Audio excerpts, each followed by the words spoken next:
day changes, people are excited. Yeah, we have a ton of settings. There's so many different players we like to cater our game for, and everyone likes to play the game in a different way. So our menus, one of our biggest internal struggles when having to navigate them is they were clunky, and they just feel cleaner now. And we're continuing to iterate upon them, and we're excited with where they're at. Much quicker to navigate, but we'll keep improving. Yeah, and a lot of that comes from the feedback we get from all you guys listening out there. You guys, whether you think we do or we don't, we listen to what you guys say, the good and the bad. We read it all. So just understand that we're building this game for you guys, not for us. Yeah, and we're just going to keep hearing that feedback. The menus are such a W. Just going through them this cycle, it's been night and day compared to some of the years before. So it's amazing. Great stuff. All right, everybody in Twitch chat, keep your questions rolling, whether it's ambush hitting, more questions as we go through more topics. We will have another quick Q&A section at the very end. But for now, we will move on from ambush hitting and talk the new fielding throwing meter. Let's do it. Did you want to throw up that the vision on the screen, and then behind the scenes here, we're going to change what some of our dev kits. The throw meter, you're going to have, based on a player's arm accuracy, you're going to get that bigger blue zone for perfect throws. So you're going to have to make a decision on who you want in the field. Do you want that power bat, or do you want a little more arm accuracy for some of these guys throwing the ball? Yeah, so let's just talk a little bit about reaction time, okay? So let's get into one of the bigger changes. And we talked about it a little bit in the stream right before this. You guys heard me talking about how we've had outfield start transition animations in the game for quite some time. That opened up the offense a little bit more for more doubles to land, right? Tons of gappers in the outfield, right? Yeah, I mean, I think essentially the problem that we had was when you have everybody, doing the perfect jump every single time, all you could rely on was speed. So if I had a slow guy in the outfield, maybe he wouldn't get to a gapper, where if I had a fast guy, he would get to that ball. We changed that years ago, and that made a huge difference in allowing, the offensive side to get what they deserved, the gappers and the balls down the line. So you'll see really bad jumps. So we have misjudges, which are different than the start transitions. We have 4 layers of start transitions in the outfield. They're very specific. Like on line drives hit right at an outfielder, depending on their attribute. If I have a low-rated guy, a lot of times you'll see him get what we call a misjudge. So they'll take a step forward and go, oh, darn, and then have to go back to go get the ball, right? On balls hit to their right or to their left, they might jab, to the opposite direction and then go to the right direction. And that is how we're able to separate talent and ability and make a big difference of making defense matter, right? And so when let's just say if I'm in DD, and this matters everywhere you're playing across our game, but if I'm in DD and I care about I need to care about my defense, I'm going to be giving up more runs than I should be, depending on who I have out there in the outfield. So I'm really going to look for guys that are at least 70 up in the outfield. So on average, I'm going to get better jumps in the outfield and get those balls. So what we did this year was we brought that to the infield. And so what's hard in terms of animation and speed, we already had reaction time for infielders, but that's different than what we added, okay? Reaction time for infielders used to just mean how quickly you move when the ball hit the bat. Right. And generally, your corner infielders are going to move before your middle infielders are going to move. And so there were very specific times, hundreds of seconds, and it really didn't make a huge difference in terms of getting to a ball or not. So what we did is we added animations where the perfect jump for an infielder on a start transition is literally just a crossover straight to where the ball is going. And the green, which is still good, is a very slight hundredths of a second difference in timing where he takes a slight stutter step. But and even then that hundredth of a second we've talked about makes a difference between a hit. Yeah, and then the worst is going to be your common infielders, your bronze infielders. These guys are going to get a lot of that jab step before they go to the right or their left.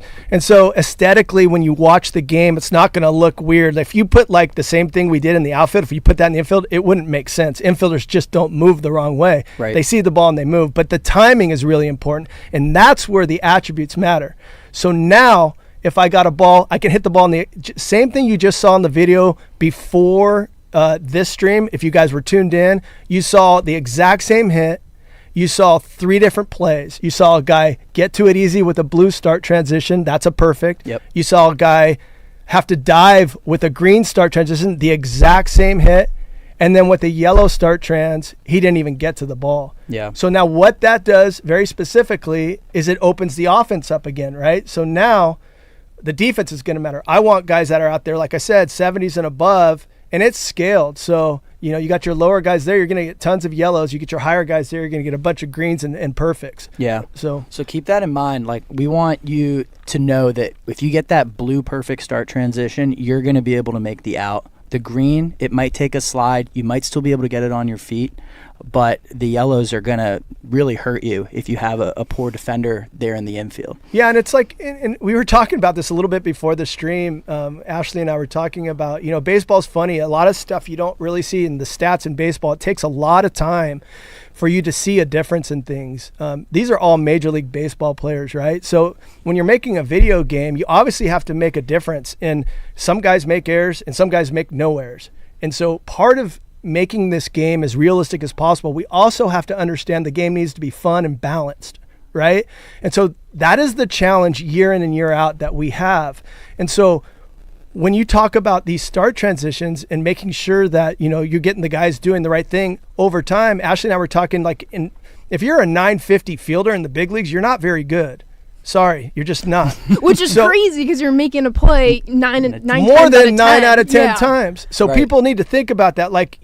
If you're a Major League Baseball player, it's not like I'm a terrible 3-point shooter, so I never shoot from 3 points, because in basketball you're either really good at it or you're not, and even the best ones have bad nights, right? In baseball they're all making the routine plays, or they're not going to be out there, they're not going to be in the big leagues, right? And so that's why these averages, even though it's funny because on defense you get these, you're bad, or I say bad, I'm sorry, but you know what I mean. They're great players, but relative. The great players are going to be higher up to Yes. closer to 1,000 over time, and that's over 162 games, right? So that these guys are playing. Whereas when you're hitting, obviously getting 300 these days is very difficult. And you mentioned, we want to also make this fun, and we know that our fans have been very, very good at the traditional throw meter. We moved it a few years back. Everybody's now used to it. Now we add even more nuance by moving that blue region to the very end to keep challenging, having more high risk, high reward, to also make it as similar as possible to what we're seeing on the field as we're watching games in the evening. And Gail, I want to touch back to a point that you called out so perfectly. We have a lot of Diamond Dynasty audience tuning into this stream, and we have the year-long power curve returning, meaning we went from all 99s pretty much all of last year. That's not going to happen. We're going to see more and more of these misjudges as people are fielding silvers, golds, low diamonds. They're going to have a smaller green region, smaller blue region, and it's going to be a little bit more difficult. So off the rip on launch night, our fans are going to experience more and more of these fielding nuances that we're trying to implement with this new throw meter. So y'all, you're warned now. There's going to be some errors. On screen now is a perfect example of what you can expect from a common fielder. You're going to see the common badge that showed up under the feet of that outfielder. He wasn't able to get to that fly ball because of his reaction. It's just the way the dice rolled, and I shouldn't say the way the dice rolled, but it's just the way that it played out. Because of his attributes, he's more likely to receive that misjudge, that red jump, whereas with a diamond, you would never see that. So that just goes to show the importance of fielding. And Colin, this guy just got a yellow jump as well, you're going to see this is a lot more common, and we're trying to expose these things that are happening under the hood to all of you to be able to make those informed decisions as for exactly what players' attributes are doing. Colin, if you don't mind, can you display the reaction visual? Oh, you got the perfect arm accuracy, the reaction ones. Apologies. Okay, well, they saw it earlier. Basically, reaction is changing based on the specific hit type, and those numbers are going to scale. The hit we showed in the video prior to this, a 99 was going to get a perfect jump 100% of the time, whereas a 50, I believe it was around 11% of the time that you get a perfect jump. I can't remember exactly what it was, but something around that. And those numbers are changing dynamically based on the hit. And then obviously with outfielders, you have that added level of red misjudges that they can get, which you guys saw a few plays ago. So yeah, so what we're trying to just show you guys is that, you know, we're doing a lot of stuff with defense under the hood. We're trying to show you guys that more with these jumps, with the blues, with the yellows, with the greens, and then the outfielders even have the reds. The badges under are going to show you what these guys are good at, what they're not so good at, and you can use all that information to build your best lineup. Yeah, I think a couple things to note here as you're watching Dre. We just finally got this set up. You saw me scrambling over here on these widgets trying to get the right setup. Dre's having trouble getting behind the ball there. I try to work with him. You got to get behind that ball, Dre. Seriously. Let's go. So a couple things. One is the throw meter. So I think Ashley started talking about the throw meter, right? And why we put the blue at the end. And so in real life, again, like everything we try to do is to just complement real life and be the best sim we possibly can. We know how difficult it is to get assist from the outfield. It's extremely difficult. Even if I'm a 99 guy, it's hard to throw a perfect dime all the way to third from right field or all the way to home from any position in the outfield. Part of what Connor was talking about was getting the bigger blue region, the bigger perfect region if I'm a better outfielder, right? So that's going to help if I have a 99 versus having a common guy out there where it's just going to be a sliver, and potentially on a really far throw he's not going to have anything, but it depends on his arm strength attribute and his accuracy and all of that goes into combination, right? But the idea of moving the blue to the end, obviously we just needed more risk. It was such a high reward before, and having it in the middle of the green, there was zero risk. Yeah. Because honestly, if you miss, you still got a good throw where the guy was still rooted at the base and was able to make a decent throw and put a good tag on the guy coming into the base. So playing it at the end, just you situationally, I think it's probably going to be a little bit different how you use it. If I'm way ahead in the game and I really don't care, I'm going for it every time just because it's fun. Yeah. I might as well try to get the perfect, right? Or even in a high leverage situation. If I'm in a sweaty game, right? And let's just say I'm up by 2 and it's second and third, I'm just throwing a green to third, trying to keep that runner from second going to third and stay up by 1 run. Yeah. I'm not trying to go perfect blue to home and nail that guy. It makes no sense just take with less than 2 outs, right? So it's a strategic thing too in terms of how you play it. But like I said before, you can still, if you're really good on the sticks, you can get used to it and you can hit it a lot more often than others, and people here are better than others and they're showing that and proving that. So it's still possible, but it is a risk. Yeah, I will say just play testing the new throw meter. Like, you don't know pressure until you're playing MLB The 25 and you need to get a perfect when the game's on the line. Like, having it at the end of the green window is such a risk reward like you talked about, but it makes for really like fun and attentive defense, which is kind of what we want, right? Yeah, totally. Absolutely. Again, everybody, keep your questions going. We're going to be moving on a little bit from our throw meter. We'll jump back at the very end for any last questions that you all throw in chat that we can answer best up until lunch. But Connor, talk to us about attribute exposure. Our fans have been seeing all these little different symbols, all the different colors. What are we looking at here? I mean, you just saw Dre struggling because of his attributes. Dre, if you don't mind, hold R2 and click the right stick, please. What you're going to see here are all the badges we're showing under the player's feet, minus the, which one are we not showing? Arm strength. What you're going to see is everybody's fielding attributes. So 53 fielding for Brian Reynolds, who keeps messing up in left right now. Common fielder, 50 reaction, 56 arm accuracy. Basically what we're doing is exposing the players that are struggling on specific plays when they're struggling, and really showing when those guys are getting great, when those diamond players are doing things exceptionally well consistently. We're trying to basically show the good players doing good things and expose why a player is not doing something successfully. Yeah, you hit it. You hit it well, Connor. I mean, so you're not gonna, if you have like an 80 guy out there gold, you're not going to see any icons, and the reason being is because we're essentially trying to show you the reason why this guy keeps making mistakes is because he's a bronze or common player. So we're just force feeding you an example of why maybe this guy made an error, and then it's a reminder, I got to replace this guy. I got to get somebody better out there. I got to go, get another card to fill this team, right? I got to get somebody because he's killing me out here, right? And on the flip side of that, it's rewarding those of you that have those diamond fielders out there on defense, and it's showing, hey, look, I made this play. I made this great diving play, or I made this perfect throw because I had a 98 guy out there, because the attributes matter. Guy out there because the attributes do matter. So that's what we're showing. We're not gonna inundate you with icons every single time something's happening. There's a meaning behind them, and that's why we're putting them up there. And again, like everything you see on the screen, you have the option to turn them off. You don't have to play with these on. So it's really just for you. If you want them on there, you can go into options and turn them off if you want clean screen. And to jump in real quick, everyone saw all those shields. The ratings are not final, but you can have a good example with that screen. But Connor, could you remind the people, how do they get that screen to pop up as they're playing? In previous years, it was just clicking the right stick down. With the implementation of PCI or of ambush hitting, we needed to free up space because resetting your PCI ambush is via the right stick. So now R2 plus R3 is what's going to pull up this screen.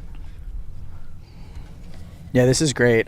It's really nice being able to just see the blue jump, that perfect jump, and then you go in and you go, oh yeah, this guy's a great defender. It just kind of makes everything make sense and tells that story for each player as to why they have good jumps or why they might not have so good jumps.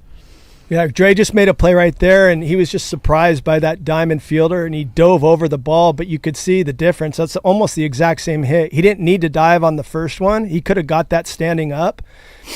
He just kind of spazzed out on the buttons there for a second. Dre just likes the theatrics. Yeah. You know? He's getting a little sweaty because he knows we're on camera, and he's trying to be perfect here. So, but what you can tell is when you see these balls hit, honestly, when you see a blue start transition and the guy doesn't get to the ball, you can pretty much guess that nobody's going to get to that ball. And if you see a yellow and he gets close to it, you can pretty much guess that a green or a blue would have got to that ball. Uh-oh. Perfect.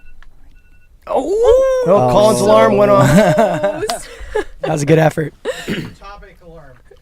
So attribute exposure, y'all see it right there. Everything is mattering when you're playing defense, different attributes affecting different motions of the defensive play. But I've been seeing a lot of it in chat. Two things, and it's the sweeper and it's the GOAT difficulty. Connor, is the sweeper pitch new this year? Yes, it is new to this year's game. A lot of players have it. Skeens has a really good one.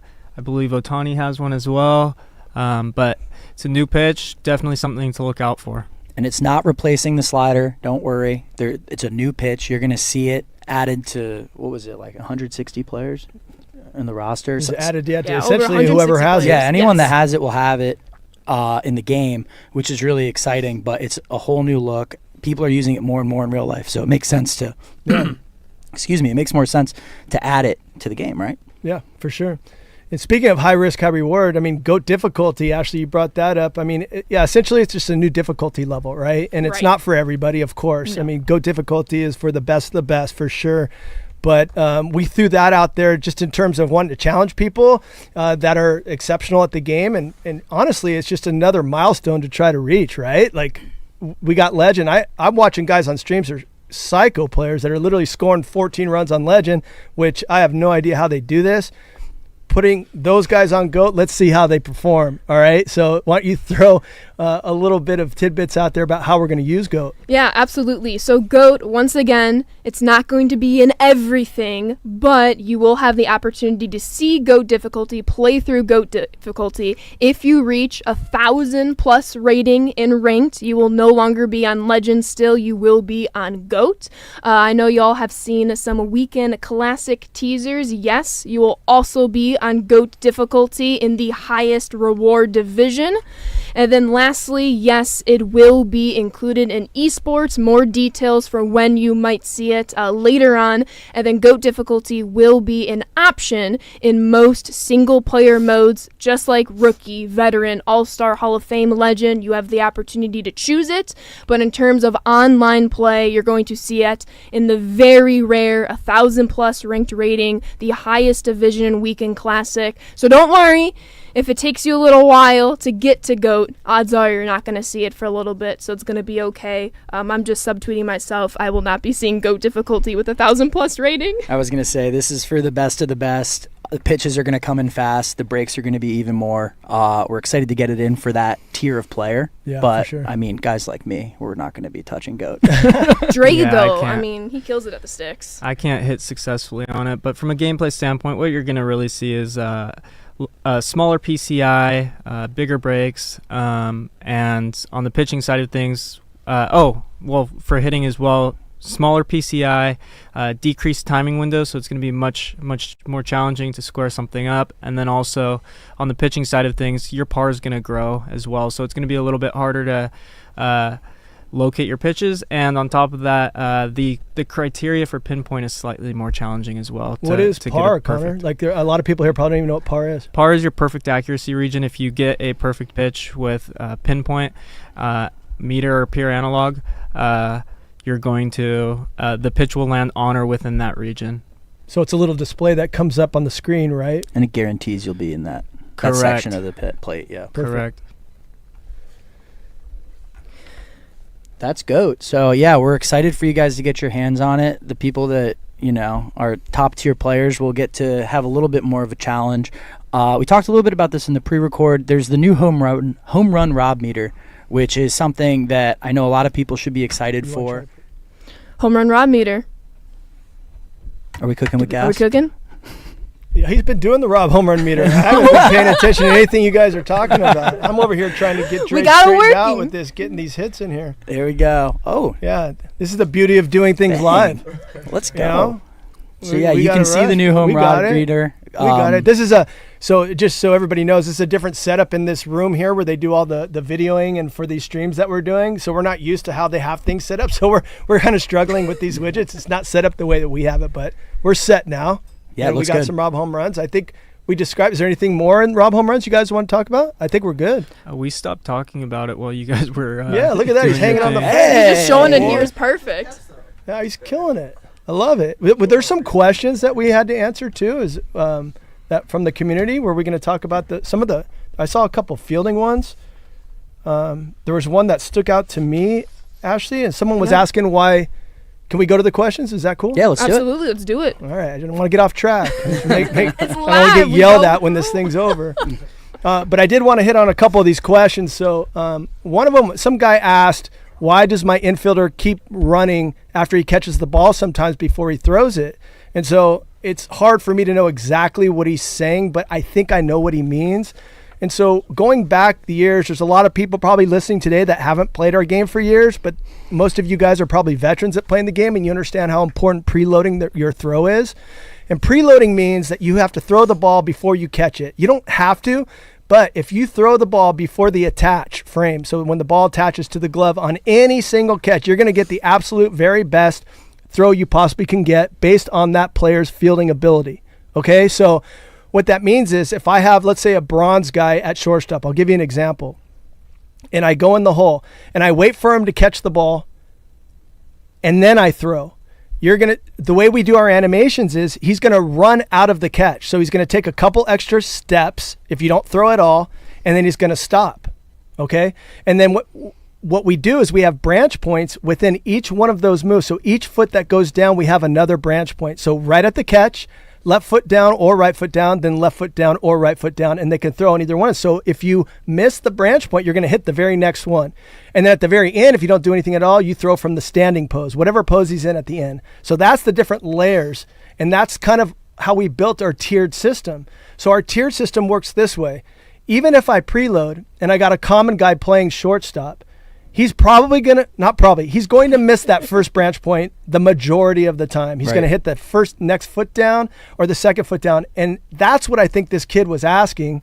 I shouldn't say kid. It could be a man. This It could be a fan. would could be anybody. I don't know who asked the question. Right. But that's what he's probably talking about. And I'll say that if you preload your throw, then no matter what, the attributes are going to take care of the rest. So essentially the lower tier guys are going to miss that first branch point. If I have a 99 guy, I'm going to hit that first branch point every single time, get the most efficient throw possible, and that's how the tiered system works. Right, and that goes into preloading your throws is so important, but then also the attributes will make a difference. Just like these reactions, just like, you know, the outfielder jumps, the branch points too. Like having those guys that can play defense is really going to matter this year, and you're going to feel it while you play. 100%. Another question that we have coming in, and we kind of touched about this earlier, but just to kind of reiterate, our fans want to know, what's the most important fielding rating when it comes to defense? What has the most impact as they're experiencing all these new meters and animations to get the best play possible? What do you think, Connor? What's the most important, Connor? Spotlight on Connor. Let's go. Connor on the spot. I don't think there is one, to be completely honest. I think that they all work together in such unique ways. Exactly. And it really depends on the hit and the situation. Like if it's a gapper to the outfield and there's a runner on first and he's rounding third to go home, then I'm probably looking at his arm accuracy and arm strength. Whereas other situations, I am really focused on his reaction. So it's important to be a well-balanced overall diamond defensive player. But it would be tough. Gil, what do you think? Well, I would say a little bit different, and I agree with you that they're all important, but I would start with fielding, because if you don't catch the ball, you can't do anything else, right? So for me, fielding would be the number one thing. I need to catch the ball, right? Playing catch. Just like that, as he just dropped the ball. Dre's booting balls left and right out there. Let's go. Come on. So I would say fielding, but I like to build my teams basically the way you build a real team. So I want a strong arm in right field. I want a strong arm at short. Also good fielding. Accuracy is really important in our game, but here's the thing. If you're really good at the sticks, you could probably sacrifice the accuracy a little bit, right? So all of you out there that are really good, at the game and playing it for a long time, accuracy is the one thing that I'd probably maybe give a little bit, because it's really up to you. It's just going to make it harder for you, because we make the meter harder if your accuracy is low. Right. And what do you say? I see a lot of people are saying they prefer the best reaction time of attributes. Well, they'll like it more now. I'm spoiling your rhythm. Yeah, it's okay. But I was going to say, obviously the newest addition this year would be, so that was a good point. Whoever brought that up, maybe that should be before fielding, because if I don't even get to the ball, I can't catch it. Right. Right. So, very important for both infielders and outfielders this year. Yeah, I think just watching these clips, you're seeing how often reaction is impacting gameplay, and it's exciting. We're continuing to try to improve the meaning of defense and improve just how much it's impacting gameplay. Yeah, defense mattered. I mean, we've been talking about this year after year. You guys probably get sick of us talking about it, but we keep finding new ways to do that. And the other thing I'll say is, like, some of these things, I don't know, to some, I read, like I said, I read all the negatives and all the positive comments. It's okay. Keep it coming. It doesn't bother us. On the negative side, I really appreciate the positives. How hard these guys work, and our animators and our programmers work, and how hard it is to get a lot of these features in. They may on the surface sound like simple things, but they're extremely difficult when you have a game that's been standing as long as ours has, and just to shoehorn these things in is not just simple as just saying put it in and get it done in a week. These things take time, and we really pride ourselves in the balancing side of things as well. And so that's what's really important. So once we get something in, first of all, we got to find out if it's fun, and second of all, we got to make sure it works. Yeah, and, right? and it feels good, and it feels it's not good. breaking anything else. Yeah, for sure. It's a good call out. I'm seeing a couple questions about the sweeper. I know everyone's excited to have that in the game. It won't be replacing the slurve. It won't be replacing the slider. It'll be a new pitch that you guys will see, which is exciting. Yeah, just broadening the repertoire. It's going to give me a lot of trouble at the plate. It might. Yeah. It's hard to pick up. I've been swinging and missing a whole bunch, but from ambush hitting, the new throw meters, reactions, home run rob, attributes, quality of life changes, any other last questions, answers that we want to throw in before we see you all next week? I think I would just like to highlight, I see a lot of people commenting freeze-offs. Yes. And that's a big thing. We are, rest assured, we are always working to get rid of these. There's so many different things that can go wrong in an online environment, and we are constantly trying to address these. We're working all the time to provide the best online experience. We dislike them even more than you guys do, maybe. I know they're frustrating, especially when it happens, but We are constantly addressing these, working through them, creating new bugs. Our QA team's doing a great job, and we're constantly trying to hammer these out. So bear with us, and we'll keep improving this year upon year. Yeah, for sure. Stability is always something that's a top priority. So we're going to continue to work and make sure everything is as smooth as possible. And lastly, we have some player lock quick time events, Gil. Yeah, are we ending on the player lock stuff? Let's Is that do what we're it. Why doing? not? We're Yeah, going to that get sounds into great. that. Some Okay. people saw the first person cam Yes. defense, which was freaking awesome. The player lock stuff has really come a long way this year. I think you guys are really going to like it. Yeah, it's going to be difficult actually for us to show all this stuff right now. Dre's going to try, so you're going to see some scrambling over here on the screen.